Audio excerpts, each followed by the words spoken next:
Hi, I'm Christy McDonald from Detroit Public Television, along with Marlo Stoudemire with the Detroit Historical Society's Detroit 67 Project. It's our goal with our One Detroit initiative to go in depth and tell stories that impact where we live.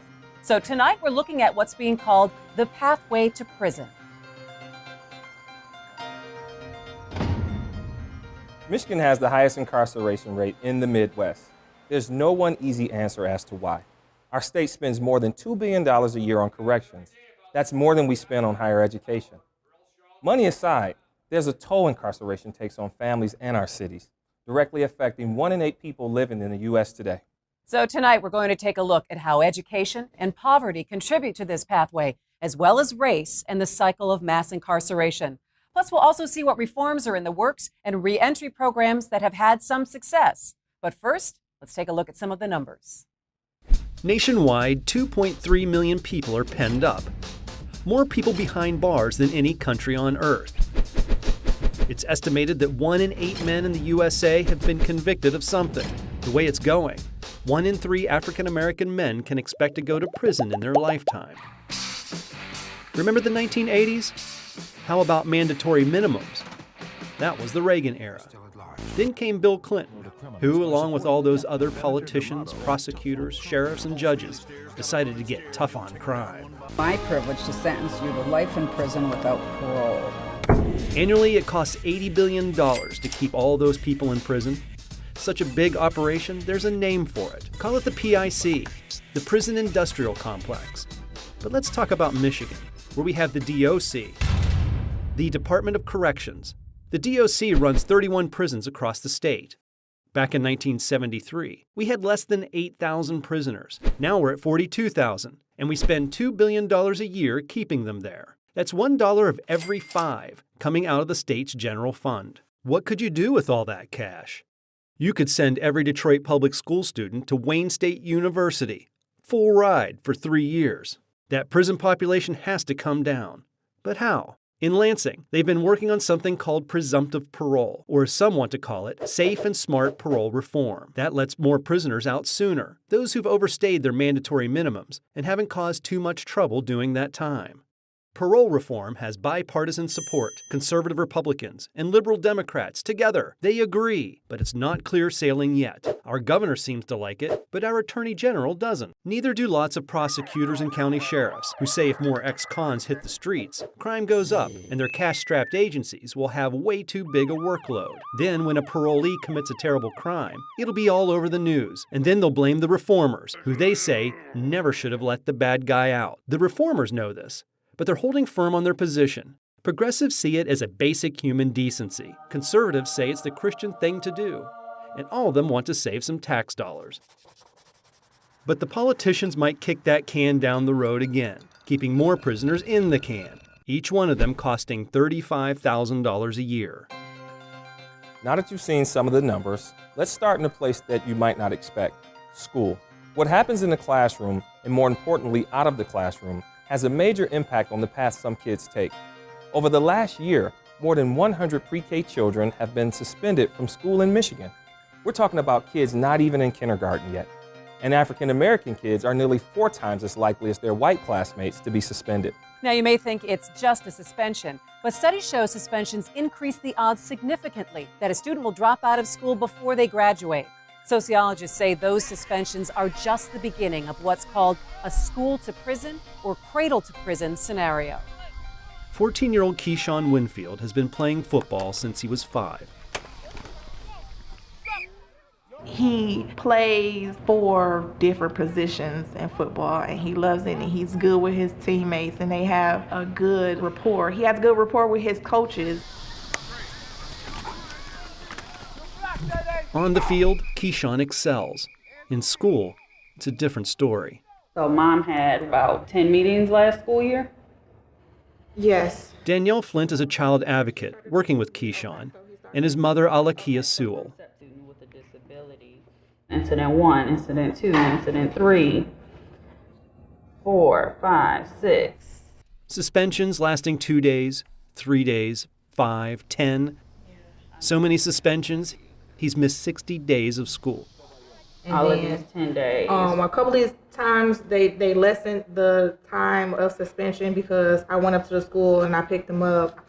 So they lessened the time of the suspension because I cooperated with the school. Now Keyshawn has to repeat 7th grade. Diagnosed with oppositional defiance disorder, he's got a trail of suspensions that started in the 2nd grade. He will be really combative for certain things. It's a struggle. It's a struggle to see your child go through this and you can't help him. Alakia says the loss of a close family member caused Keyshawn's problems early on. Support comes from Danielle, who works with the Student Advocacy Center of Michigan, based in Ypsilanti. Perry Stone Palmquist is the director. See, we have this Western UP, we got calls, get a lot of calls from down here. In some ways, it seems easy to just suspend a kid, although I would argue it's not really easy because if you're not getting to the root of what's going on, you're just going to have continued problems down the road, especially when we're talking about little guys, right? Wayne State PhD candidate Charles Bell teaches college courses about the school-to-prison pipeline. The infrastructure that's creating the school-to-prison pipeline at this point. I mean, it's happening, but not to the degree that it's happening now. Part history, part statistics, and some astounding numbers from just one school in Detroit.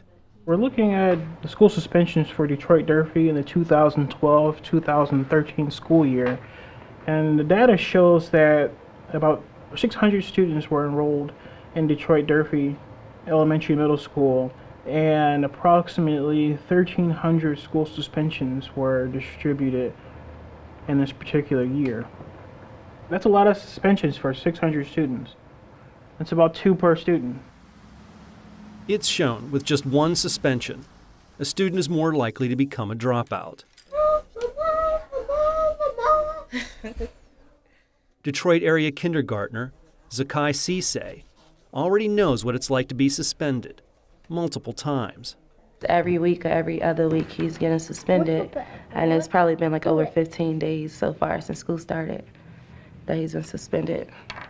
Zakai, age 5, isn't even the youngest when it comes to suspensions. Recent education data shows more than 100 pre-K kids, that's right, kids younger than Zakai, have been suspended from Michigan schools in just 1 year. They said that he hits a lot of the kids, and sometimes he hit the teachers. No, I don't. Zakai's mother, Ronise, says her son was well behaved in daycare. But a few weeks into the school year, the trouble began. She took him to the doctor and learned he has attention deficit hyperactivity disorder. Some of the letters, he can't pronounce the sound. And so a lot of people tease him, say he still talks like a baby. And he kind of stays to himself. It's hard for him to make friends. But rules, generally speaking, are rules. Fighting, weapons, drugs, all carry mandatory penalties. It's zero tolerance, which came back in the 90s, when across the country, we got tougher on crime in the streets and weapons in our schools. Perfect attendance, certificate in social studies, honor roll. 9-year-old Royce Witherspoon learned about zero tolerance last fall. Royce is a top student at a Detroit charter school. He found a $15 toy BB gun, just like this one, during recess. So when I said, okay, well, Mommy want to know what happened. So he told me the story. He said, well, he was on the playground and he saw a toy gun and he picked it up. He put it in his pocket, he took it in school, he put it in his locker. Then a teacher found out, and Royce was kicked out for 3 weeks. Royce's mother, Letitia, had to fight to get him back in. That would have stayed on his record. Even when he went to college, they would have looked at that. And if he would have messed up again, like got in any trouble, that would have been his whole career, whatever he wanted to be in life. Letitia questioned how her son could get so much of the blame when that toy gun shouldn't have been on the school grounds in the first place. The school ultimately welcomed Royce back and removed the suspension from his record. The only thing you know is what? That I'm back in school and I'm happy. Kids with weapons account for just a fraction of the suspensions. More zero-tolerance rules means more suspensions for other offenses, like insubordination and disrespect. When the ACLU crunched the numbers, they found more African Americans were getting suspended compared to whites. And despite the fact that we have 1.1 million students who are white in our public schools and about 280,000 who are black, we literally have more black students being suspended from public schools than white students, right? Because of the disproportionate application of discipline. In some of these school districts, African American kids are 3, 4, 5 times as likely to be suspended and expelled, and there's no evidence that they're actually engaging in more misbehavior. Experts say the suspensions come in part because of a clash of cultures, where often white teachers are less able to connect with black students. And there's the added pressure on teachers to do more with less while taking on a bigger class size. Just understanding what children are seeing. They're walking down the street in the morning and there are no street lights, or they're walking down the street and there are abandoned homes, dogs barking, it's a really scary place, and they're waiting on the bus for an hour and it might not come. Add metal detectors and armed guards. Going to an urban school can take its toll on anyone's psyche. And they're being treated like potential criminals every day. And it's almost like you have to fight to learn or to get an education. And then when we see this overuse of school suspension, and if I do one thing that's, not to the educator's liking, I'm suspended, it just makes school not appealing to the student. And this is all complicated by lots of other things, right?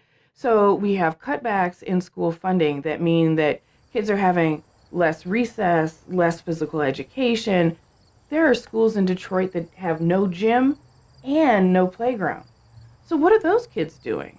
Their recess time is walking around the school, inside. In Lansing, just this past December, lawmakers agreed to relax some of the zero-tolerance rules. But that's only a start. In the classroom, more of a commitment is needed from an already strapped system to work with individual students to avoid more suspensions. I've spoken with teachers who have said, but if the kid is misbehaving, I have to punish him. And I say, why? What if you spent an extra 15 minutes building a relationship with that child, or you spent some time trying to figure out why he or she is having such a hard time? That's a ball. We live on a big ball, Zakai. We live on this big ball. Zakai is back in kindergarten, for now. Ronise does not want to medicate her son for his ADHD. She's working on other ways to change his behavior and hopes his school can give Zakai some extra attention so he can stay in class. At the daycare, they said that he's fine, but when it's in school, I feel like they give him his breaks, he'll be fine too, instead of just trying to send him home. Like, why not use the resources to give him a little break from the class and get like a little like one-on-one time with someone. And then when they send him back to class, he'll be more focused. In Keyshawn Winfield's case, his mother and his advocate still have high hopes for this school year. Research shows that students are much more likely to graduate and be successful academically if they have even one person who is going to continue to work with them through their journey, to not give up on them. Danielle says if he can build some better relationships with a couple of teachers, maybe he just might stay in school and buck the trend of becoming just another statistic. Many of the kids who are suspended will drop out of school before graduating, and studies estimate 80% of prisoners in the federal and state systems are dropouts. Another factor to take into account when we look at mass incarceration is poverty. Here in Michigan, the child poverty rate climbed 23% in the last 10 years. You cannot underestimate the devastating effects homelessness has on children, as well as the anxiety and depression that comes along with it. Poverty plays such an instrumental role in that pipeline to prison that 63% of Americans say they don't have enough savings to pay for a surprise $500 emergency, let alone hundreds of dollars to cover court costs, incarceration fees, bail. You can see why financial struggles contribute to a never-ending prison cycle. These are the same streets he walked as a youngster. But for 43-year-old Yusuf Bunchy Shakur, the path he now walks is quite different. My success story is a reflection of my community. He is an author, educator, and community leader on the streets of his West Side Detroit neighborhood. The very community he used to terrorize out of anger, growing up in devastating poverty. He terrorized people. He was terrible. Bad. Bad. He was wild, crazy, liked to fight. All he wanted to do was fight. That's all he wanted to do. He liked fighting. When you look at Detroit neighborhoods, they're nothing but a third world neighborhood. You know, we can identify with a third world country and what that looks like without resources. But we ignore what the third world conditions are in America. Growing up in an impoverished community, witnessing violence, drugs, and lacking the basic human needs plays heavily in the psyche on a child, leading to depression, anxiety, and withdrawal. These children are waking up. They may not have had anything to eat the night before, and there's a good chance that they won't have any breakfast. Some of these children are living in abandoned homes, or there are many abandoned homes on their blocks. It's a war zone, robbed, in essence, of their childhood. If I'm sitting here watching my mother come home and she's barely keeping food on the refrigerator, she's barely able to feed or clothe us, that impacts me as a child. I mean, like most people don't realize, you know, if I'm sitting here watching my mama get her ass beat every day by the guy she's dating, that has an impact on me internally. So my self-esteem, my self-worth is tied into my mother's self-esteem. It's tied into my mother's self-worth. So poverty has an internal as well as an external negative impact that ultimately creates a handicap of human beings. Growing up without his father, who was later incarcerated, perpetuates that anger. He, like 5 million other children in the U.S., was living with a parent in prison. Yusuf was first kicked out of school in kindergarten. At the age of 9, he was arrested for breaking and entering, starting a pathway to prison. A child who is born into a family with an incarcerated parent already starts life at a disadvantage. There are studies that show that a child with an incarcerated mother or father is going to experience more poverty than an average child. There are attachment issues that happen, and there's a lot of shame and stigma that's attached to having an incarcerated parent. You have some who deeply resent it, feel that they're being punished for the sins of their father or their mother. The child has to be resilient, or either they find deviant ways to balance or to protect themselves. If we don't grab a hold of them by right then, we're in real trouble, because the next stage is their adolescence. And they're only adolescents partially. They are hardened. I became good at kicking somebody. I became good at running from the police. But the crazy thing was, when I wasn't doing those things, I was invisible. At the age of 13, Yusuf started the Zone 8 gang. By 15, he was thrown out of every public school in Detroit he attended. There are correctional officers that are now staffing schools. The reality is that things like truancy, things like getting in a fight with your peers, things that in the past we used to consider naughty or bad behavior now are seen as criminal offenses. Putting kids out of school and putting a scarlet letter on them at any age is not good. Kids are out in the street, no one overseeing them except the street. And the street is not the education that you want them to have. The street is going to make it so that they are perhaps a better criminal.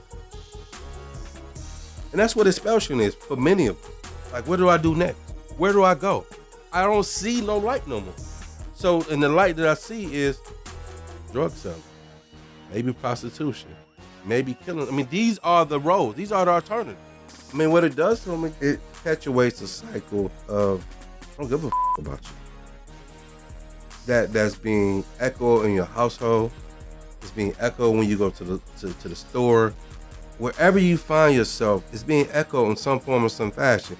By 19, following in his father's footsteps, he would join the 2.3 million Americans in prison serving his own 9-year prison sentence at a maximum security correctional facility. You want to know where these people come from. They're not just born this way. They are nurtured this way. You have devised a Frankenstein that has no heart. But the fact is that there's no one telling you that you can make it without being this ruthless monster that you turn into. So you see that kind of like this pipeline, right, that goes from poverty to incarceration of a parent, to stigmatization of a child being put in an out-of-home placement. Child gets in trouble, gets into the juvenile justice system, and then pipelines into the adult justice system. It was here where his life was changed by another inmate at the Alger Corrections Facility. It was here where, at the age of 20, that Yusuf met his father for the first time. And that relationship that we developed in prison had a tremendous impact on my redeeming and transformed my life. It was that transformative time with his father, not the prison reform system, that changed his life from predator to protector. He looked at me and said, greatest gift a parent can give his child is this precious time. And up to this point, I've neglected you and given my time. And so he painted a picture in my mind of what a man can be and should be. Prison didn't do in terms of my redemption. If it was left up to prison, I'd still be a gangster. This is where Yusuf's path changed. 95% of prisoners will return to the public, on average over 10,000 every week. For those that don't develop skills, they will join the 2/3 that experience the pipeline to perpetual prison. They find themselves in that spider web, which is the web of the system, where it becomes a revolving door of selling drugs, using alcohol, and you're in and out of prison, but you ultimately get killed. I mean, this is the rotation of that situation. They must have education. They have to have education, or they will be educated by the ruthless street. And so we need to be able to develop a reentry that is one that will make sense. You're trying to reenter society, you want to get a job, you want to get housing, and you're stymied at every turn. And you're hit with all kinds of fines and fees that you have to pay. And if you're on tether, you're $10 to $15 a day on top of all of that. So you're setting people up then to fail. You're setting them up to be caught up into the system again and again and again. In the last 30 years, Michigan's prison population grew at 29 times the rate of the total population. However, reentry funding has been cut by 37%. Consequently, many of those who are released do not possess the ability to obtain jobs, housing, and government assistance. That, in addition to the compiling court costs and other expenses associated with their incarceration, lead to daunting, unrealistic hurdles. What happens to that person who has not developed the skills to make it outside of what they've been conditioned to? Unfortunately, that they still function as a predator, and they don't necessarily understand that they're a predator, but that's what they are. What I'm saying is they cannot read. So how do you get a job if you can't read? You have to have a skill set. Non-skilled labor is dead. Michigan is one of only 4 states in the United States that spends more on its prison budget than it does on its higher education budget. We need to support saner justice policies that keep our kids out of prison, that provide treatment rather than incarceration. Sending many back to the streets, doing the exact same thing that got them incarcerated in the first place. Yusuf was able to see the deeper seismic results of poverty, violence, and drugs that perpetuates this cycle. How many lives do we destroy? How much dope do we have to sell? So in selling dope, How many mothers we've hurt? How many fathers we've killed or sent off to prison? Now the children have no mother, has no father. That's the cycle of poverty. This is how poverty is destroying black families, destroying black communities. It is that raw emotion that leads Yusuf to become a pillar of the community by opening up a bookstore, community center, and organize free backpack giveaways in his neighborhood. We rose above poverty. Even though we're in poverty, we rose above it because of our love, because of our commitment. Some sobering stats. 49% of African Americans and Latinos in Detroit are living beneath the poverty line. But just over 11% of white Detroiters are living with the same obstacles. And the inequality continues when looking at the incarceration rate. And although whites make up 64% of the population, they only account for 39% of the incarcerated. In the U.S., African Americans and Latinos account for 29% of the population and represent a staggering 59% of inmates. And one more set of numbers to think about. More than 1 in 4 adults have a criminal record in this country. And that has leaders, both Democrats and Republicans, looking for ways to help reform the prison system. But what do reforms look like? We've heard a lot about being tough on crime and zero tolerance. Add to that the war on drugs, along with crime bills from the 80s and 90s, the prison population has gone up dramatically. Right now, there are over 42,000 people behind bars in Michigan. That's more than a sellout crowd at Comerica Park. And while we have a huge corrections budget in Michigan, at the same time, prison reentry programs have been slashed. GED and high school equivalency classes have been cut, and college courses have been diminished. And that can leave big challenges for people trying to build a life once they're released from prison and trying to avoid going back in. Aaron Suganuma counsels substance abusers in Ann Arbor. He earned a master's degree in social work, an outstanding scholar who found a career he hadn't planned. I had this dream of actually being a reporter. I wanted to be a journalist and go to New York City, go to the Columbia School of Journalism. What actually ended up happening was that I wasn't actually going to class. Aaron enrolled in a local college, working full-time at restaurants, but he got into trouble when he was 22. I was physically dependent on drugs. Eventually, the money ran out, and I started committing crimes to be able to support my habit. One thing led to another, and I ended up in prison. He received 51 months to 10 years for armed robbery, with an out date of January 19, 2009. He was a model inmate, but when the out date came, nothing happened. This piece of paper that I've been looking at for years saying that this is when you're going to get out, all of a sudden that just disappears. It's no longer guaranteed. There's nothing that I can do about it. Aaron did get out later in 2009. We live in the era of mass incarceration. Michigan has the highest incarceration rate in the Great Lakes region, spending $2 billion a year. $35,000 for each of the 42,000 people behind bars.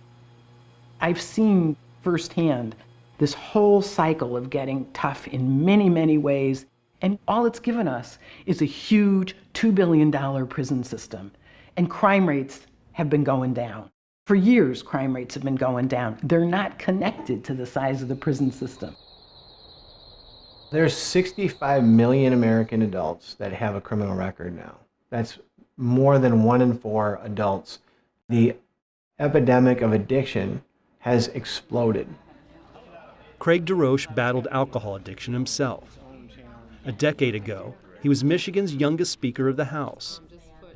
He's written about his brushes with the law, his Christian faith, and his fight to getting more people out of prison.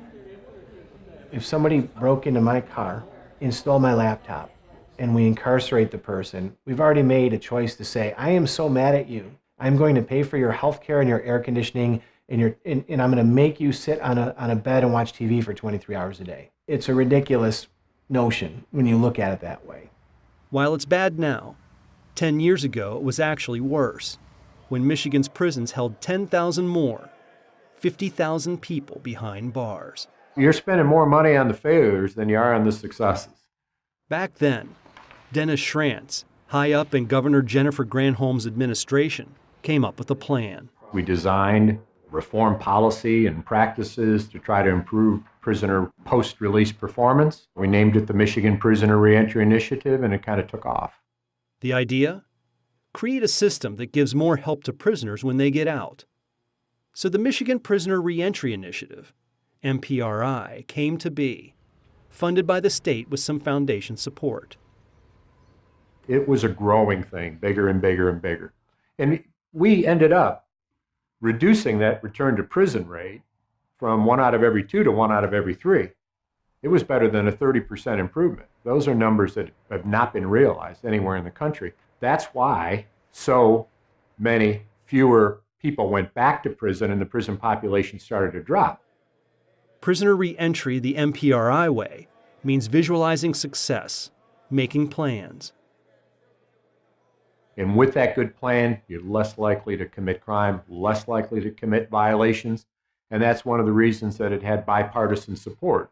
Who's against crime reduction, right? If you ask folks, do you want them out with a plan or without a plan, they'll say, well, with a plan.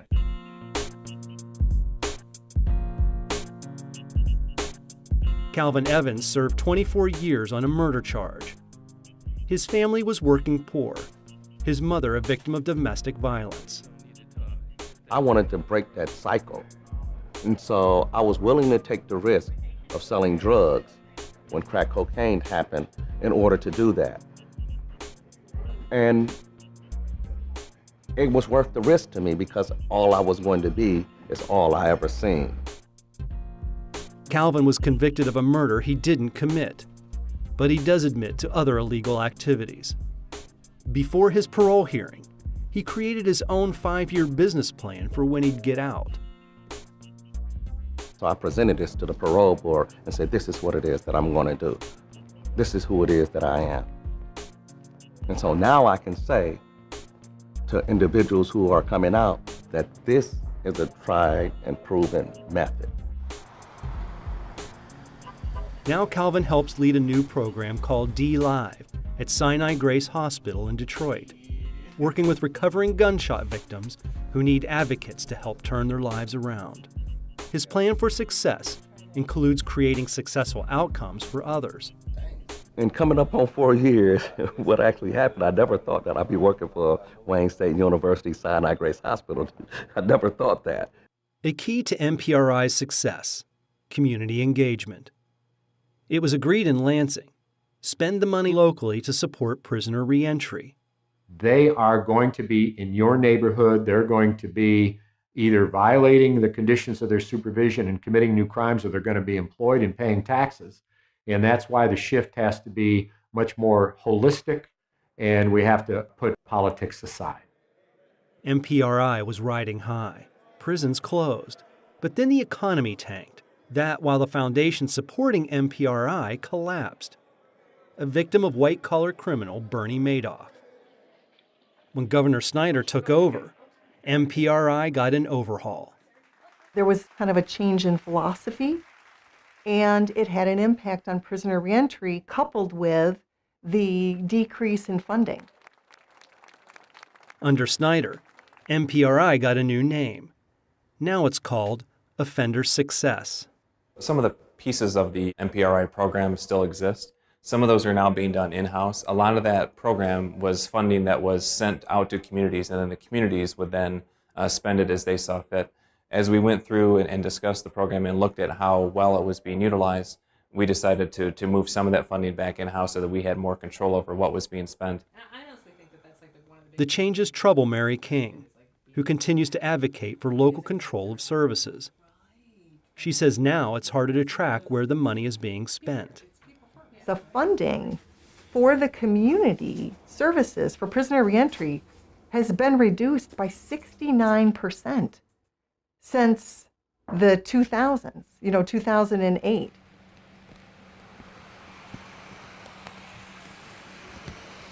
Now with the turn in the state's job climate, the Department of Corrections' focus is helping employers.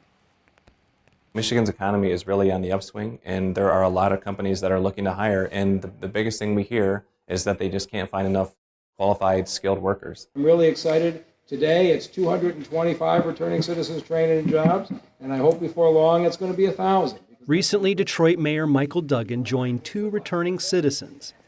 That is, parolees from the Detroit Reentry Center, part of an asbestos abatement training program paid for with a federal grant. We have nearly 3,000 individuals a year released from the state prison system who come back to the city of Detroit. And if we don't create opportunities, those folks are likely to get up to the kinds of things that got them in trouble in the first place. In Detroit, well-paying jobs in construction and rehabilitation await, as incentives favor employers who hire those who live in the city. Detroit is coming back. There will never be a complete rehabilitation of that city without working successfully with that population. There needs to be more resources. If I hadn't took this program, I didn't have many options at all. So that's why I felt, when I seen the sign up for this, I was like, I jumped on the opportunity. You know what I mean? It's very important to me as I'm trying to take steps towards becoming a productive member of society. There's one other big effort to reduce the prison population.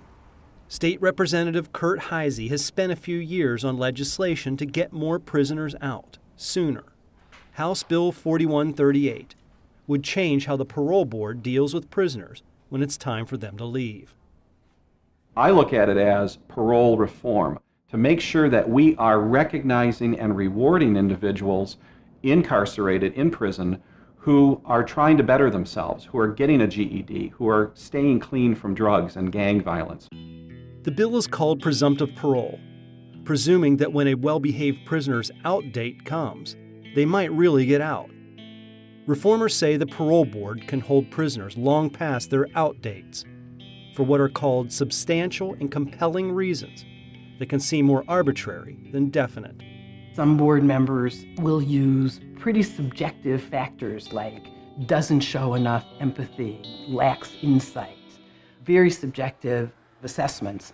4138 would better define the reasons prisoners should be held. An estimated 3,200 more would be released over the 5 years when it's enacted. In no way forces the board to release people that there's reason to believe are currently dangerous. Sounds well and good, but still, 4138 has its detractors. We're crowded. Macomb County, Southeast Michigan, Wayne County, Oakland County, our jails are crowded. For county sheriffs, it's simple. When more parolees get out, it's inevitable. More of them will join the ranks in county jails. This is just going to be a burden on the local taxpayers from the local control and put more strain on our sheriff's budgets. What do you think of this legislation? I have severe reservations about that. I'm for the people on the front lines, the cops, the sheriffs, the prosecutors, people. Unlike the governor who says he supports parole reform, Michigan Attorney General Bill Schuette leads the charge against 4138. The anti-cop sentiment and the anti-law enforcement sentiment that's being discussed out there, I think, is dangerous. People wanting to, release violent criminals early. I think that endangers the safety of our communities, and so we feel like a lot of the opposition is grounded much more in rhetoric than it is in a real examination of the facts. Do you think that boils down to anti-police sentiment, though? No, I'm just saying there's a measure of that, Emily. That I think some of this discussion is anti-cop, anti-law enforcement. I think it's out there. First of all, it has nothing to do with the police. I mean, this has nothing to do with the police. It has to do with implementing the minimum sentence that judges imposed. In the vast majority of cases, those were pleas that were often the result of negotiations with prosecutors. So this is the sentence that everybody at the trial level expected would be implemented or could be implemented. Meanwhile, the prospects for 4138 are unclear, languishing in the state Senate as the political tide could be changing thanks to Donald Trump, whose law and order position appears more aligned with the prosecutors than the reformers. All the research shows there's no correlation between how long somebody serves and their likelihood of reoffending. You don't gain anything in public safety. We've done that research. National organizations have done that research. Winter on Detroit's West Side. Substance abuse counselor Aaron Suganuma gets together with his group, called Nation Outside, which is trying to give a voice to the formerly incarcerated, the returning citizens, as Mayor Mike Duggan likes to call them. You know, I didn't know what success meant. I didn't see people getting past this point in their life. I didn't know. I needed a model for it. MPRI helped Aaron return as a productive citizen. But the parole process, as he sees it, needs work. This unknowing and lack of faith in the system, I don't know how to count on this. How can I plan to be successful in re-entering if I don't even know when I'm going to get out? Let's talk about mandatory minimums. It's when judges really don't have a choice for certain crimes, especially drug offenses. They have to sentence offenders for the mandatory minimum sentence by lawmakers. And that has played a significant role in the large prison population, the debate over how we got to this point of mass incarceration, and the honest conversation we can have around reforms. Look how much African American communities have suffered. You're living in poverty. Your schools are no good. You have no jobs.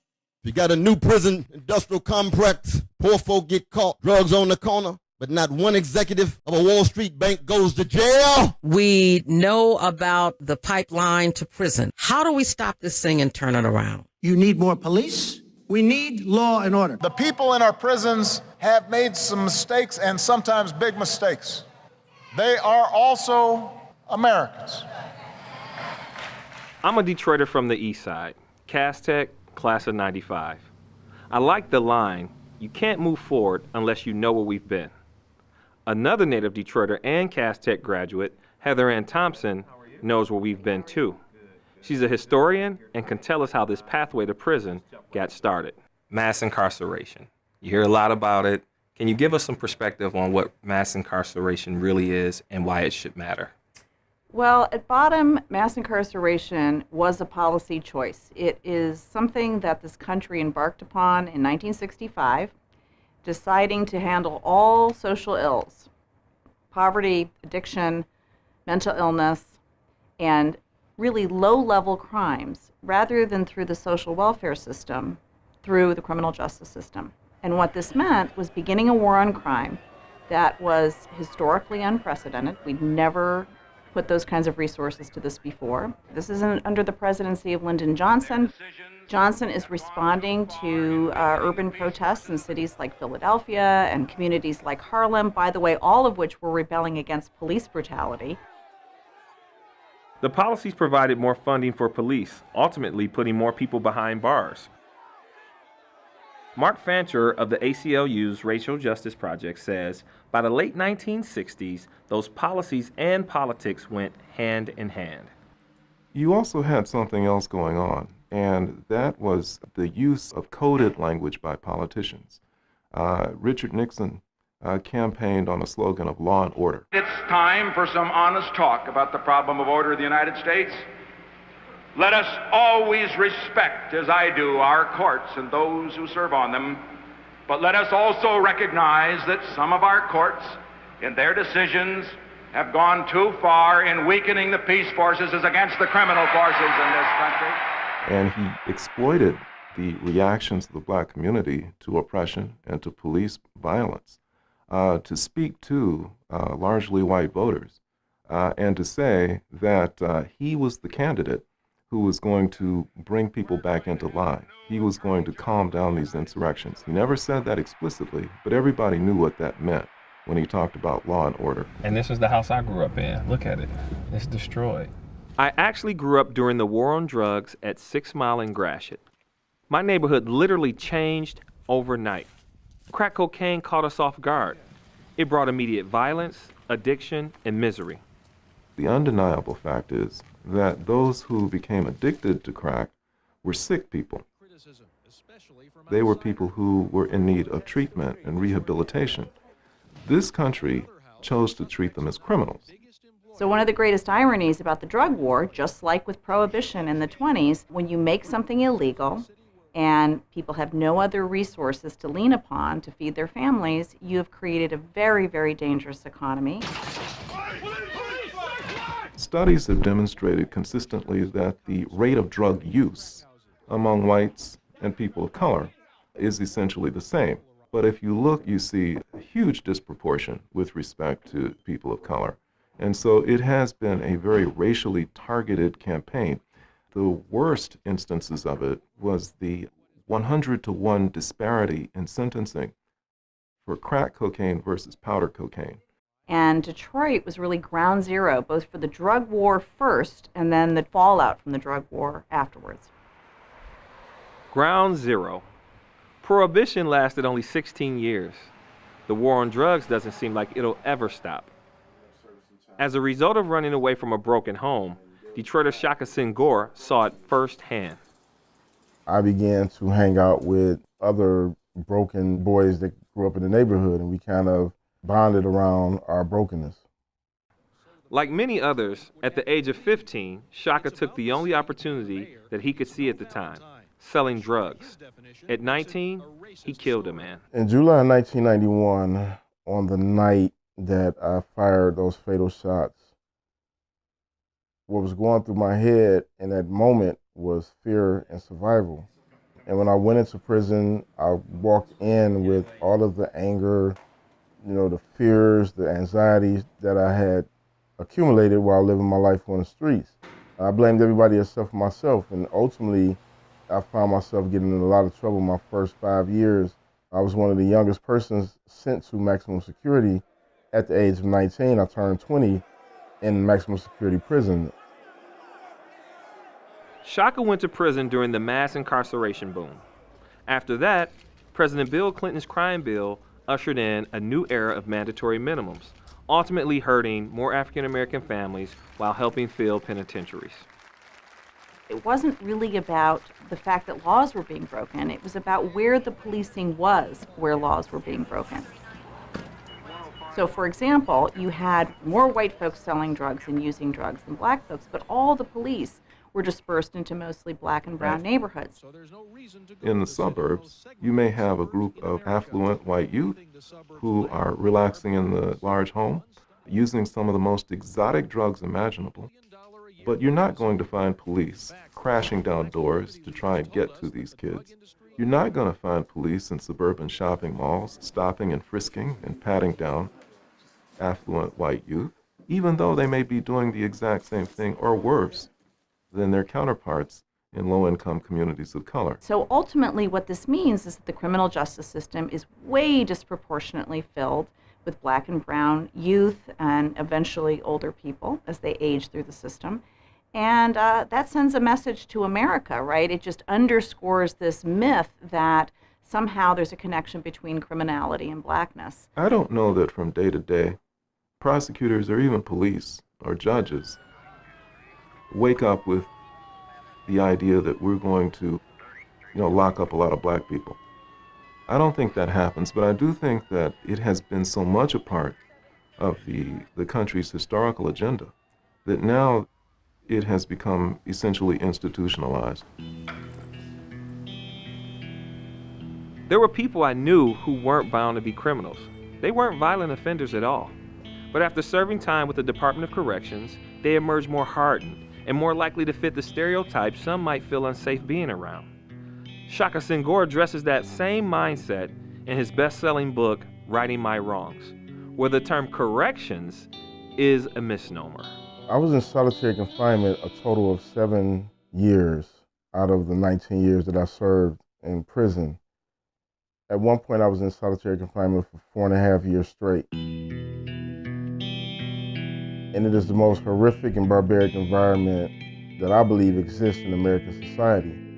It's a secret society, clandestine if you will, and it's one of the greatest tragedies because the level of mental illness inside solitary confinement is astronomical. Somehow Shaka came out with his mind intact, as well as a mission to tell his story as part of the movement for prison reform. While all this gives Heather Ann Thompson hope, she can't help but wonder if we might soon be heading in the wrong direction. Now, I think it's really unclear where we're going to go. We have a new president who has routinely said that what we need is, to use his words, law and order. And it is deeply distressing to hear that. As a historian and as a Detroiter, those words were the words that touched off 40 years of devastating policies. We do not have a crime crisis right now. We have a crisis of poverty, we have a crisis of incarceration, and we have a crisis of violence in the most heavily incarcerated communities. The idea that we would need more of that we need more policing, that we need more prisons, just flies in the face of what every expert knows, what every mother with children in prison knows, what every child with a parent in prison knows. And so I worry for our next decade. With so many factors impacting the pathway to prison and the statistics we're sharing, we should consider the power of personal interactions and the push for mentors for young people. One person who has created a mentoring program for kids in Detroit, which has doubled in size in just a year and a half, is former Detroit Mayor Dave Bing, the founder of the Bing Youth Institute. What did you see here in the city of Detroit that you said, my next step is going to start a mentoring program? What are the kinds of things or the stories that you were hearing that maybe other programs that were already in existence weren't helping the young men here in Detroit? I think by being in office, it allowed me, even though I had been in Detroit for a long time, it allowed me to go to parts of the city that I've never been. And the ongoing theme and the feedback that I got was that nobody really cares. We need somebody that we can go to and we can talk to, and they understand what we're going through. We had to identify men, and primarily men of color, to come to the table and be a mentor, be a friend to these kids. You're not trying to be the dad. You want to be a friend more than anything else. So you don't build trust by meeting with a kid and talking to a kid once or twice. It's got to be ongoing, because that kid has come up in an environment where he doesn't trust anybody because everybody's kind of let him down. And that's a big problem in mentoring. Most of us don't like to listen to the kids. We want those kids to listen to us. To preach a little bit to them and say, this is what you should be doing. Yeah, and you got to find out what they're going through first. If you're not a good listener, you're not going to be a good mentor. The emotional connection that grows between the mentor and the mentee. Can you describe a little bit of what they were telling you? You know, what happens first meeting, mentor and mentee? The first thing that the mentee feels is, you can't help me. You're not going to help me. And I don't need the help. You know, I'm okay. And the mentor listens and says, well, I'm here to help. I'm here to listen to you. I was you several years ago. And I think I can help you. I want to help you.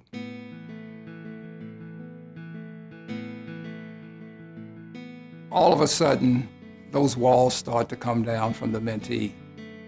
At the match where we're putting the mentor and the mentee together for the first time, it's very heartwarming, it's very emotional, because here's a kid that thought he was a throwaway. We get the at-risk kids, the kids who may or may not make it. And that mentee comes to the table and says, you know, I'm here to help you. I'm gonna help you become a man. And all of a sudden, that young man who was standoffish, that's cold, that think, you know, I know everything I need to know, I'm a guy of the streets. All of a sudden, you see the change. And that's when you know what you're doing is making a difference in the guy's life. Talk to me a little bit about the age of the mentees that you're taking on right now. Well, we have focused on kids starting in the 7th grade. So we looked at 7th, 8th, and 9th graders because that's a critical decision-making point for them before they get to high school. The mentors commit to spend a minimum of 1 year with the kid, their mentee. But we're so fortunate now as we go into our 3rd year, we've got mentors that have stayed with those kids, they're now in their 3rd year, and probably will see them through high school and have developed a relationship that would probably be lifelong. And there's nothing more important to the mentor or mentee from that vantage point. What do you see for the city of Detroit in the next 10 to 15 years in terms of where we need to get our young people and what can help them? If our city is going to come all the way back, it's because of this generation of kids that we're dealing with today. We don't need them to be part of the pipeline that's going to prison. This city is going to continue to rebuild, and they can become a part of that. And our corporations, the major corporations in our city, has got to be open-minded and inclusive, and let these young people know that if you do the right thing, you know, we're open to giving you an opportunity. That's all that these kids want. Our thanks to everyone who shared their stories with us tonight. There is a lot to consider when we look at what's happening in Michigan, how we think about our prison system, what we spend, and what changes can or should be made. It's something that will impact all of us. And behind every path to prison is a story. And behind every story is a person with an individual history of experiences and circumstances. Moving forward, we need to take a hard look at those policies and systems that should make life better for everyone. Just head to dptv.org to tell us what you think and to learn more about our system here in Michigan. That'll do it for us in One Detroit. We'll see you next time.